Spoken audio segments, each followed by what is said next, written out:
সহজ রেসিপিগুলো সবাই খুব পছন্দ করে, তাই আজকে নিয়ে চলে এসেছি খুবই সহজ পদ্ধতিতে ডিম আর আলু দিয়ে দারুণ মজার একটি নাস্তা রেসিপি।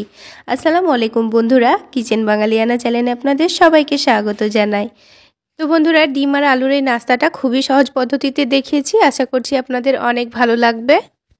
সবার প্রথমে আমি দুটো ডিম সেদ্ধ করে নিয়েছি, তার সাথেই দুটো মাঝারি সাইজের আলুও সেদ্ধ করে নিয়েছি। এবার এই সেদ্ধ আলু আর এই সেদ্ধ ডিমটাকে খুব ভালো করে গ্রেট করে নেব। তো প্রথমেই সেদ্ধ ডিমটাকে গ্রেট করে নিচ্ছি। আমি এখানে দুটো ডিম নিয়েছি, তবে আপনারা চাইলে ডিমের পরিমাণটা বাড়িয়ে নিতে পারেন। আর ডিম দুটোকে অবশ্যই এখানে গ্রেট করে নিতে হবে, তাহলে নাস্তাগুলো তৈরি করতে খুবই সুবিধা হবে। তো এবার ডিম দুটো খুব ভালো করে গ্রেট করা হয়ে গেছে। এবারে সেদ্ধ আলুগুলোকেও একসঙ্গে ভালো করে গ্রেট করে নেব। আপনারা চাইলে আলুগুলোকে হাত দিয়ে ম্যাশ করেও নিতে পারেন, তবে গ্রেটার দিয়ে গ্রেট করে নিলে কিন্তু খুবই ভালো হয়, এর মধ্যে একটুও দলাভাব থাকে না। তো সেদ্ধ আলু আর সেদ্ধ ডিম খুব ভালোভাবে গ্রেট করা হয়ে গেছে। তো প্রথমে সেদ্ধ আলু আর সেদ্ধ ডিমটাকে খুব ভালো করে একসঙ্গে মাখিয়ে নিতে হবে। তো এই আলু ডিমটাকে মাখিয়ে নিয়ে এক সাইডে রেখে দিচ্ছি। তারপর আলাদা একটা বাটির মধ্যে নিয়ে নিচ্ছি একটা বড় সাইজের পেঁয়াজ কুচি, তার সাথে ঝালের জন্য কাঁচামরিচ কুচি দিয়ে দিচ্ছি। এবারে দিয়ে দেব ধনেপাতা কুচি। এখানে একটু বেশি পরিমাণে ধনেপাতা কুচি দেওয়ার চেষ্টা করবেন, তাহলে খেতে ভালো লাগবে। তারপরে দিয়ে দিচ্ছি স্বাদমতো লবণ, আর দিয়ে দিচ্ছি সামান্য পরিমাণ হলুদের গুঁড়ো, সামান্য পরিমাণ ভাজা জিরা গুঁড়ো, তারপরে দিয়ে দিচ্ছি সামান্য পরিমাণ ধনে গুঁড়ো, আর ঝালের জন্য দিয়ে দিচ্ছি লাল মরিচের গুঁড়ো, আর অল্প করে চাট মশলা দিয়ে দিচ্ছি। এতে করে খেতে কিন্তু ভীষণ ভালো লাগবে। আর দিয়ে দিয়েছি অল্প করে একটু চিকেন মশলা, আর তার সাথে অল্প করে আদা রসুন পেস্ট দিয়েছি। যদি হাতের কাছে চিকেন মশলা না থাকে তাহলে বাদ দিতে পারেন। এবার সমস্ত উপকরণগুলোকে একসঙ্গে একটু ভালো করে মাখিয়ে নিতে হবে, তাহলে মশলাগুলো পেঁয়াজের সঙ্গে খুব ভালোভাবে মিশে যাবে, আর পেঁয়াজটা কিন্তু অনেকটা নরমও হয়ে যাবে। তো 2 মিনিট এইভাবে মেখে নেওয়ার পর দেখুন পেঁয়াজটা কিন্তু অনেকটাই নরম হয়ে গেছে। এবার এখানে গ্রেট করে রাখা আলু আর ডিমটা দিয়ে দেব। তো পুরো আলু আর ডিমটা দেওয়ার পর এবার সমস্ত উপকরণ একসঙ্গে খুব ভালো করে মেখে নিতে হবে। একটু সময় নিয়ে মেখে নিতে হবে, যেন আলু ডিমের সঙ্গে মশলাটা খুব ভালোভাবে মিশে যায়।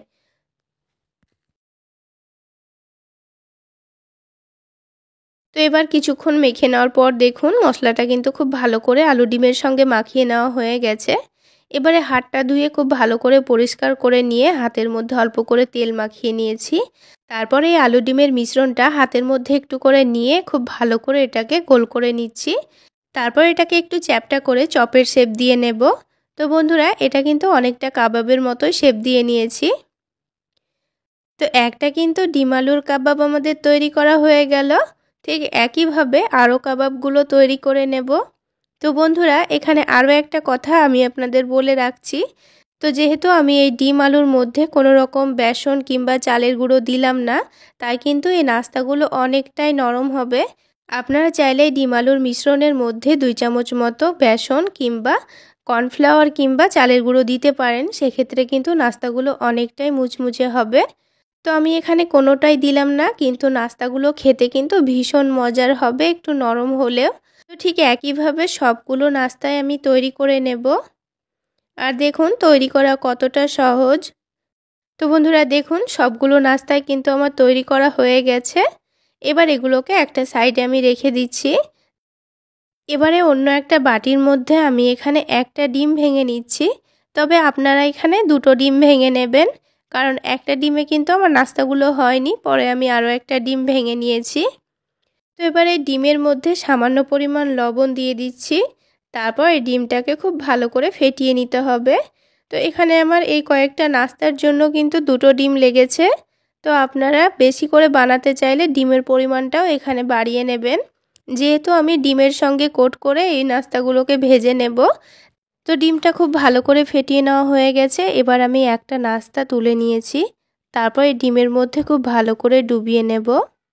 তো এই নাস্তাগুলোকে ডিমের সঙ্গে খুব ভালো করে ডুবিয়ে নিতে হবে, তারপর এগুলোকে তুলে নিয়ে তেলে দিয়ে দিতে হবে। তো এগুলো ভেজে নেওয়ার জন্য প্যানের মধ্যে আমি পরিমাণ মতো তেল দিয়ে দিচ্ছি। এগুলো ভাজতে কিন্তু খুব একটা তেলের প্রয়োজন হয় না, অল্প তেলেই ভাজা হয়ে যায়। তো আমি বলবো এই নাস্তাগুলো ডুবো তেলে না ভেজে এরকম অল্প তেলেই ভেজে নিতে, তাহলে কিন্তু খুব ভালোভাবে নাস্তাগুলো ভাজা হবে। তো একটা একটা করে সব নাস্তাগুলো তেলের মধ্যে দিয়ে দিচ্ছি। আর অবশ্যই ডিমের সঙ্গে এই নাস্তাগুলোকে খুব ভালোভাবে কোট করে নেবেন। যদি অল্প ডিম হয় তবে কিন্তু এইটা ভেজে নেওয়ার সময় কিন্তু ভেঙে যাওয়ার সম্ভাবনা থাকতে পারে। তাই ডিমটা কিন্তু এই নাস্তার মধ্যে একটু ভালোভাবে ডুবিয়ে নেবেন, তাহলে এটা আর ভেঙে যাবে না। তো বন্ধুরা, যেহেতু আমি এই আলু ডিমের মিশ্রণের মধ্যে কোনো রকম বেসন চালের গুঁড়ো কিছু ব্যবহার করিনি, তাই কিন্তু এই নাস্তাগুলো আমি ডিম দিয়ে ভেজে নিচ্ছি।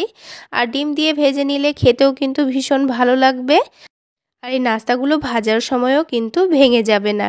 তো গ্যাসের ফ্লেমটা লোতে রেখে এগুলোকে ভেজে নিতে হবে। তো একদিকটা যখন হালকা একটু ভাজা হয়ে যাবে তখন এবার এগুলোকে উল্টে দেব।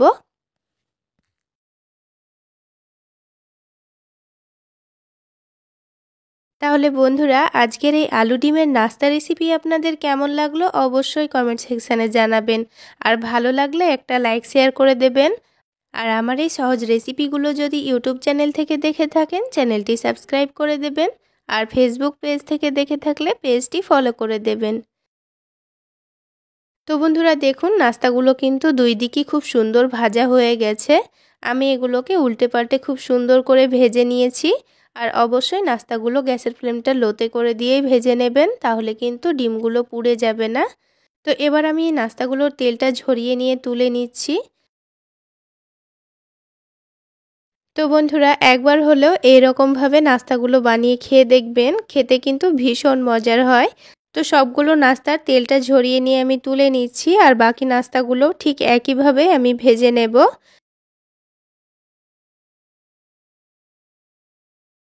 তো বন্ধুরা দেখুন, সবগুলো নাস্তাই কিন্তু আমার ভাজা হয়ে গেছে।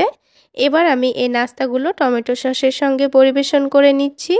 আর দেখুন বন্ধুরা, নাস্তাগুলো দেখতে কতটা লোভনীয় হয়েছে।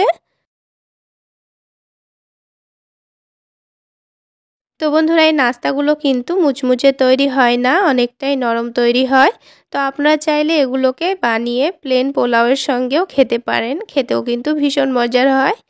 তো এবার আমি টমেটো সসের সঙ্গে এগুলোকে পরিবেশন করে নিচ্ছি। আর এবার আমি আপনাদের একটা ভেঙে দেখিয়ে দিচ্ছি, দেখুন এর ভেতরটা। তাহলে বন্ধুরা, আজকে এই পর্যন্ত।